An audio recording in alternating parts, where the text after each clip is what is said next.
Hello everyone, welcome to another weekly market analysis. Today's edition is for week 41, which finished on the Friday, October 15th, 2021.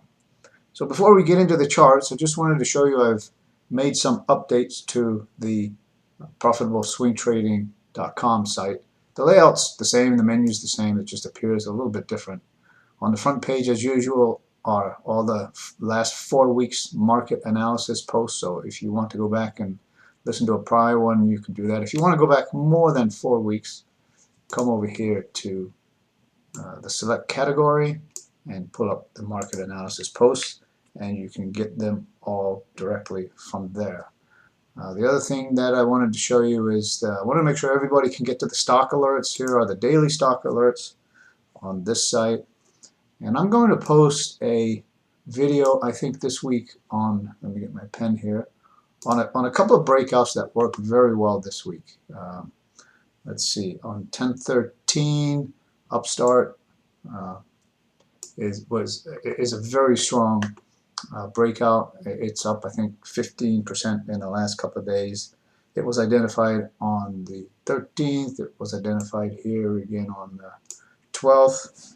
And even back here on the 10th, if I remember correctly. No, maybe it was on the weekly. But anyway, there's two alerts right there that you might have caught if you were watching the daily alerts. On the weekly time frame, let's get my pen and go to the weekly time frame, which is on the same pull down. You go to weekly stock alerts here. And these are alerts that are created on the weekly charts.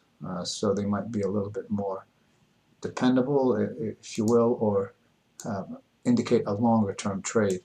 And I want to put up a video later this week on a company that everybody knows about, Lowe's Hardware. Issued a alert on the 17th on the weekly chart, and also down here on the 13th on the weekly chart. So if you've seen this one, you might have put it on your watch list.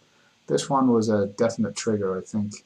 It's up maybe almost 3% since the 17th.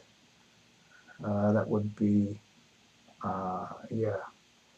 So watch for that video if you're interested in seeing those breakouts. And let's go close this here and let's go to the chart. So diamonds on the left, these are weekly charts, weekly charts, weekly charts. I had originally put some alerts here because I was concerned that the markets were going to break down.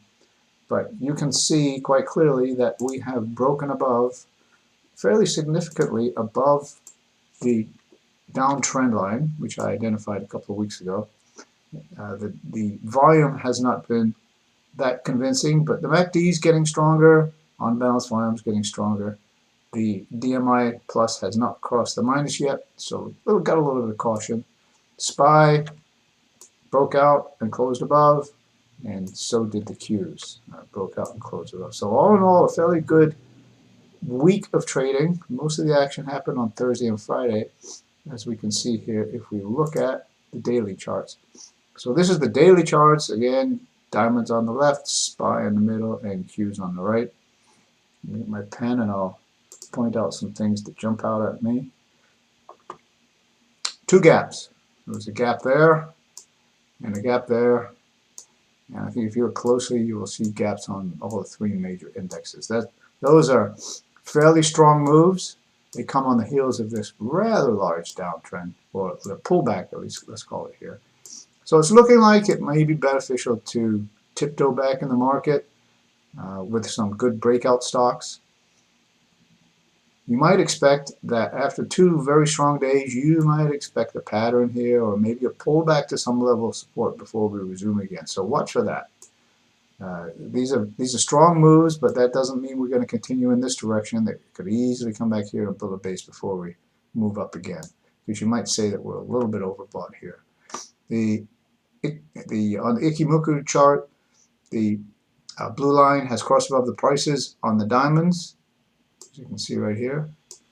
It looks like they're getting close to crossing on the SPY, but we still have a way to go on the Qs. So all in all, the chart's looking very bullish. Well, not very bullish. I'd say it's encouraging that a bullish trend is reemerging. If you look at these indicators here, MACD's above zero, which is good. MACD's above zero, which is good. On-balance volume is looking stronger on all the three indexes.